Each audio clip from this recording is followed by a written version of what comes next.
നമ്മളോടൊപ്പം ഗായിക ശ്രീമതി സുജാത ചേരുന്നുണ്ട് ടെലിഫോൺ ലൈനിൽ. സുജാത ചേച്ചി, ഈ SP വെങ്കടേഷിന്റെ മരണം മലയാളിയെ സംബന്ധിച്ച് വലിയ വേദന ഉണ്ടാക്കുന്നതാണ്. കാരണം നമ്മുടെ മനസ്സിൽ ഒരുപാട് ഹിറ്റ് ഗാനങ്ങൾക്ക് സംഗീതം നൽകിയിട്ടുള്ള വ്യക്തിയാണ്. എങ്ങനെ അനുസ്മരിക്കുന്നു ചേച്ചി? ഞാനതാ ഒരു സെക്കൻഡിന് മുമ്പേ നിങ്ങളുടെ ഫോൺ അടിച്ചതിന് തൊട്ട് മുമ്പേ ഞാൻ അറിഞ്ഞത് കേട്ടോ.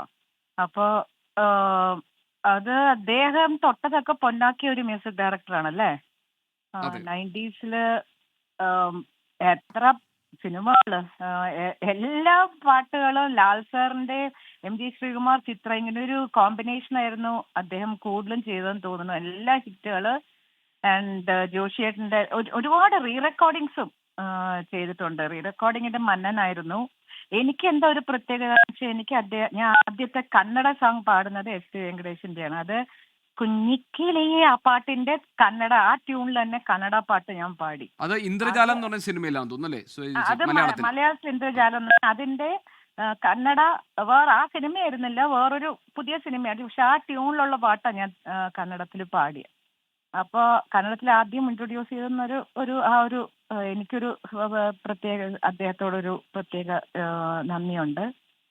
ആൻഡ് ഈ പറഞ്ഞ പോലെ ഞങ്ങൾ ഈയിടയ്ക്ക് ഒരു ചാനലില് അദ്ദേഹത്തിന്റെ ഒരു സ്പെഷ്യൽ റൗണ്ട് വെച്ചപ്പോൾ അദ്ദേഹം വന്നില്ല അന്ന്. അപ്പൊ ഇനി എല്ലാ അസുഖം ഉണ്ടായിരുന്നോ എന്ന് അറിയില്ല കേട്ടോ. ചേച്ചി, എന്തെങ്കിലും ഒരു പ്രത്യേകത അദ്ദേഹത്തിൻ്റെതായി ഓർത്തെടുക്കുന്നുണ്ടോ? കാരണം നിങ്ങൾ പാട്ടുകാരെ സംബന്ധിച്ച് ഈ പാടാൻ വരുന്ന സമയത്ത് അദ്ദേഹത്തിന്റെ ഇടപെടലുകൾ അല്ലെങ്കിൽ അദ്ദേഹത്തിന്റെ ഏതെങ്കിലും തരത്തിലുള്ള അങ്ങനെ എന്തെങ്കിലും വ്യക്തിപരമായി ഓർത്തെടുക്കാൻ കഴിയുന്ന അനുഭവങ്ങളുണ്ടോ? അങ്ങനെ പ്രത്യേകിച്ച് എനിക്ക് പെട്ടെന്ന് ഒന്നും ഓർമ്മ വരുന്നില്ല. ഇതാണ്, എന്ത് ചെയ്താലും ഹിറ്റാണ് അദ്ദേഹത്തിന്റെ. ഇങ്ങനെ പാട്ടുകൾ എടുക്കുമ്പോൾ നമ്മളൊരു ഞാൻ പറഞ്ഞ ഒരു റൗണ്ട്, SP വെങ്കടേഷ് റൗണ്ടിനൊന്ന് പ്ലാൻ ചെയ്തപ്പോ അപ്പൊ നോക്കുമ്പോഴാണ് എല്ലാം ഹിറ്റ്സ്. എത്ര ഹിറ്റ് സോങ്! അത് അദ്ദേഹത്തിന്റെ പാട്ടുകൾ സ്റ്റേജിൽ പാടാൻ ഒരു പ്രത്യേക സുഖമാണ്. കാരണം ഓർക്കസ്ട്രയ്ക്ക് ഭയങ്കര ഇമ്പോർട്ടൻസ് കൊടുക്കുന്ന ആളാണ് അദ്ദേഹം. ഒരു ഗിറ്റാറിസ്റ്റും ആണല്ലോ. അപ്പോ പിന്നെ ശ്യാം സാറിന്റെ ഒരു ശൈലിയുണ്ട് അദ്ദേഹത്തിന്റെ പാട്ടുകളില്. അപ്പോ ഭയങ്കര ഒരു പൂർണ്ണതയാണ് ആ പാട്ടുകൾക്ക്. സ്റ്റേജിൽ പാടണം, എസ്പെഷ്യലി സ്റ്റേജ് നമ്മൾ പെർഫോമൻസസ് പാടുമ്പോൾ അദ്ദേഹത്തിന്റെ പാട്ടിന് മീന വേനലിലൊക്കെ എടുത്തു നോക്കും, എന്ത് രസാ. എനിക്ക് ആദ്യം പാടിയ പാട്ടുകൾ എനിക്ക് ഓർമ്മ വരുന്നത് ധ്രുവത്തിലെ പാട്ടുകളാണ്. അതാണ് എനിക്ക് തോന്നുന്നത് ഞാൻ മലയാളത്തിൽ ആദ്യം അദ്ദേഹത്തിന്റെ പാടിയത്. അങ്ങനെ ഓരോ ആൾക്കാരായിട്ട് പോകുന്നു അല്ലേ. സുജാത ചേച്ചി ഒരു അഭിമുഖത്തിൽ പറഞ്ഞത് ഞാൻ ഓർക്കുന്നുണ്ട്. അതായത് ഇപ്പോൾ പഴയതുപോലെ പാട്ട് ഇങ്ങനെ ആസ്വദിക്കാൻ പറ്റുന്നില്ല. കാരണം പാട്ട് കേൾക്കുമ്പോൾ അതിൻ്റെ ഒരു ടെക്നിക്കാലിറ്റിയാണ് മനസ്സിൽ വരുന്നത്. അങ്ങനെ ഒരു വലിയ പ്രശ്നം നേരിടുന്നുണ്ടെന്നുള്ളത്. ഇപ്പോൾ SP വെങ്കടേഷിന്റെ പാട്ടുകൾ കേൾക്കുമ്പോൾ ഈ പ്രശ്നം ഉണ്ടോ? ഇല്ല, പഴയ പാട്ടുകൾ നമ്മുടെ മനസ്സിൽ വരില്ല. കാരണം അതൊക്കെ നമ്മൾ കേട്ട് പതിഞ്ഞ പാട്ടുകളല്ലേ.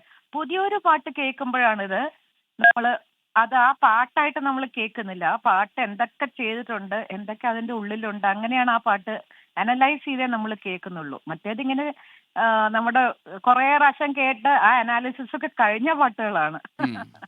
ഈ ധ്രുവത്തില് സുജാത ചേച്ചി പാടിയ പാട്ട് ഏതാണ്?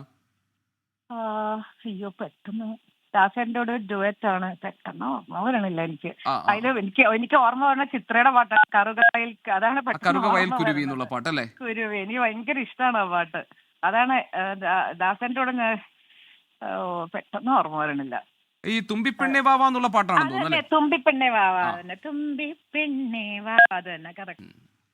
എനിക്കാണ് ആദ്യത്തെ വെരി ഫ്യൂ ദാസന്റെ കൂടെയൊക്കെയുള്ള പാട്ടുകളിൽ അതൊരു ഇമ്പോർട്ടന്റ് സോങ് ആയിരുന്നു എനിക്ക്. ഏതായാലും വളരെയധികം നന്ദി ശ്രീമതി സുജാത, താങ്കൾ ഈ സമയത്ത് SP വെങ്കടേഷിനെ അനുസ്മരിക്കാൻ വന്നതിന്. ലോകത്തെവിടെയായാലും ഏത് സമയത്തും 24 വാർത്തകളും ഓഗ്മെന്റഡ് റിയാലിറ്റി പാക്കേജുകളും എക്സ്പ്ലെയിനറുകളും വിശദമായി കാണാൻ ഞങ്ങളുടെ YouTube ചാനൽ നിങ്ങൾക്ക് സബ്സ്ക്രൈബ് ചെയ്യാം.